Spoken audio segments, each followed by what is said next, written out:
के आरजे कर medical hospital में 31 साल की रेजिडेंट डॉक्टर का रेप और मर्डर ने पूरे इंडिया को हिला के रख दिया है।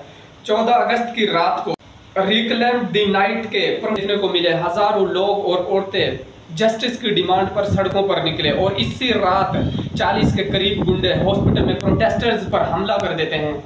को वेंडलाइज किया जाता है, स्टोन पुलिस पर स्टोन पेल्टिंग की जाती है और बदले में पुलिस उन पर टीयर गैस का इस्तेमाल करती है जिससे वो भागने में कामयाब हो जाते हैं। आखिर ये कौन लोग थे, कौन सी पार्टी से एफिलिएटेड थे, कोई जानता भी है इनको? वेस्ट बंगाल की मिनिस्टर ममता बनर्जी पे ब्लेम डाला जा रहा है इस रिपीटेटिव लॉ एंड ऑर्डर के फेलियर का। सबसे बड़ा सवाल ये उठा है, आखिर देश में औरतें सुरक्षित क्यों नहीं है? और इसी आउटरीच के पीछे एक और रेप और मर्डर की खबर आती है। एक नर्स घर से वापसी लौट रही थी तो इसकी भी हत्या कर दी जाती है।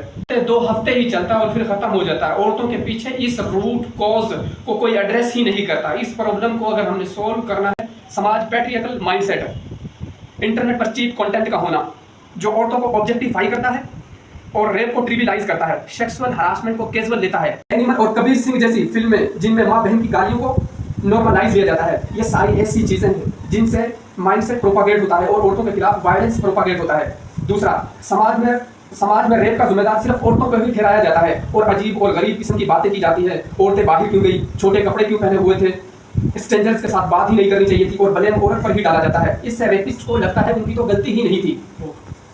और थर्ड, रेपिस्ट को पॉलिटिकल सपोर्ट का मिलना।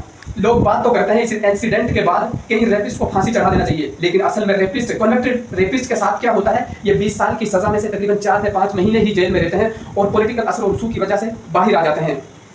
अगर इस रेप में पॉलिटिकल लोग शामिल हों तो इनको संस्कारी बोला जाता है और मालाएं चढ़ाई जाती हैं। आकर पॉलिटिकल रेपिस्ट बन गया, अगर रेपिस्ट पॉलिटिशियन बन गया तो इसकी फेवर में रैलियां निकाली जाती हैं और उसको ओपनली सपोर्ट किया जाता है। अगर देश में औरतों को सुरक्षित बनाना है तो इन 3 चीजों पर हमें काम करना ही पड़ेगा।